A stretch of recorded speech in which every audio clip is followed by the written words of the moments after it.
आप देख रहे हैं insurance corner powered by Aditya Birla health insurance. मैं हूं Pankaj Mathpal, certified financial planner. तो आज हम बात करेंगे एक stand alone critical health insurance policy की और समझेंगे कि क्यों है ये जरूरी और एक क्रिटिकल इलनेस इंश्योरेंस प्लान लेने से पहले किन किन बातों का ध्यान रखना चाहिए। क्रिटिकल इलनेस यानी कि गंभीर बीमारी, ऐसी बीमारियां जिनके इलाज के लिए काफी पैसों की जरूरत पड़ सकती है या इनका इलाज बहुत लंबे समय तक चल सकता है और कई बार ऐसा हो सकता है कि इन बीमारियों की वजह से पेशेंट डिसेबल्ड भी हो सकता है। Heart attack, cancer, kidney failure, major organ transplant, paralysis, ये कुछ ऐसी गंभीर बीमारियां हैं।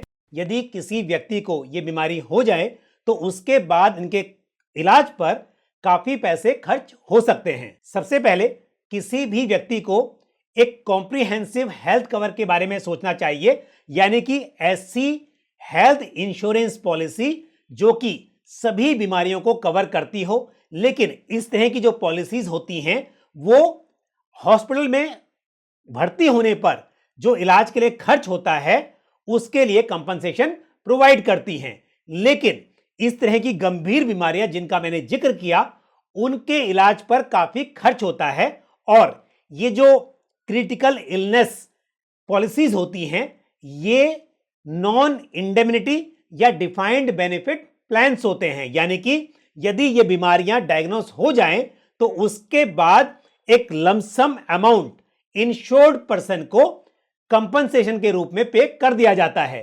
तो कई बार ऐसा होता है कि इन गंभीर बीमारियों के डायग्नोसिस के बाद काफी लंबा वक्त लगता है इलाज के लिए और कई बार शायद पेशेंट को हॉस्पिटल में एडमिट होने की जरूरत ना पड़े, लेकिन ये लंबी बीमारी हो सकती है, काफी बड़ा खर्च हो सकता है।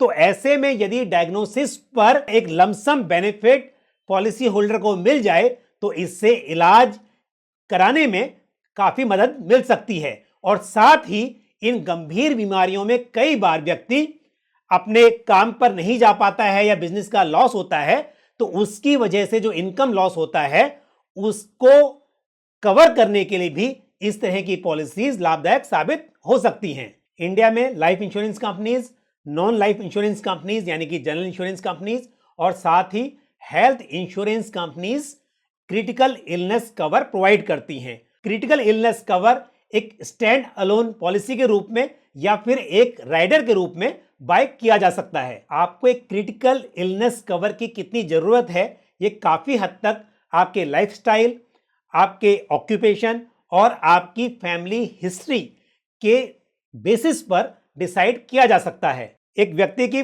फाइनेंशियल स्टैंडिंग भी काफी हद तक इस बात को तय करने के लिए इंपॉर्टेंट हो सकती है कि क्या उस व्यक्ति को एक क्रिटिकल इलनेस कवर लेना चाहिए या नहीं लेना चाहिए।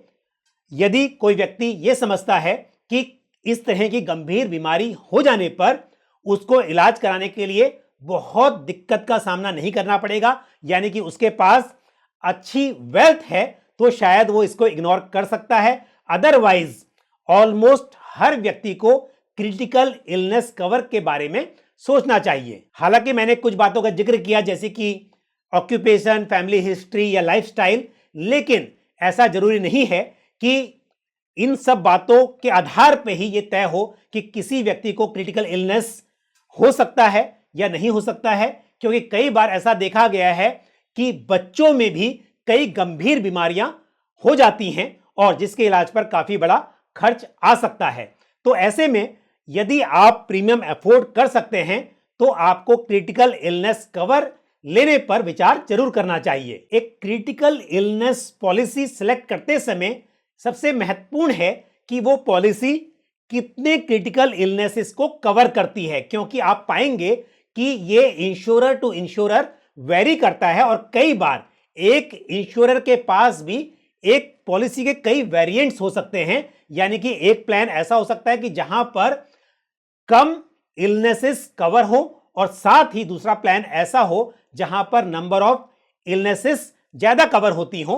तो आप अपने प्रीमियम पे करने की क्षमता के आधार पर यह तय कर सकते हैं कि आपको किस तरह का प्लान लेना चाहिए। लेकिन जितनी अधिक से अधिक क्रिटिकल इलनेसेस एक पॉलिसी में कवर होंगी उतना ही ये बेहतर होगा, क्योंकि ये कोई नहीं जानता कि किस व्यक्ति को कौन सा क्रिटिकल इलनेस हो सकता है। और नंबर देखने के साथ साथ ये देखना भी जरूरी है कि किस तरह की क्रिटिकल इलनेसेस उस पॉलिसी में कवर हो रही हैं, क्योंकि कई बार ये हो सकता है कि जो नंबर ऑफ क्रिटिकल इलनेसेस हैं वो बहुत कॉमन ना हो, जबकि जो कॉमन क्रिटिकल इलनेसेस हैं वो उस पॉलिसी में कवर ना हो रही हो। तो एक पॉलिसी लेते समय इस बात पर जरूर ध्यान देना चाहिए। साथ ही कुछ क्रिटिकल इलनेसेस के लिए 100% सम एश्योर्ड पे किया जाता है, जबकि कुछ क्रिटिकल इलनेसेस के लिए एक परसेंटेज ऑफ सम एश्योर्ड पे किया जाता है।